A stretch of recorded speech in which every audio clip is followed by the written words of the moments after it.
విలోలుండై ఓయ్ కుచారా ఎప్పుడొచ్చావా అని దిగంతల్పమున్ ఒక్కసారి దూకేసేట మంచం మించి దూకి పరిగెత్తుకుంటూ వెళ్ళిపోయి గట్టిగా కౌగిలించుకున్నట్ట.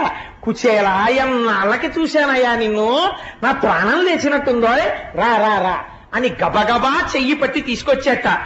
హాలుంది ముందు, దర్బార్ హాలు, అందులో కూర్చోబెట్టలేదు, తిన్నగా తీసుకెళ్లిపోయాడు.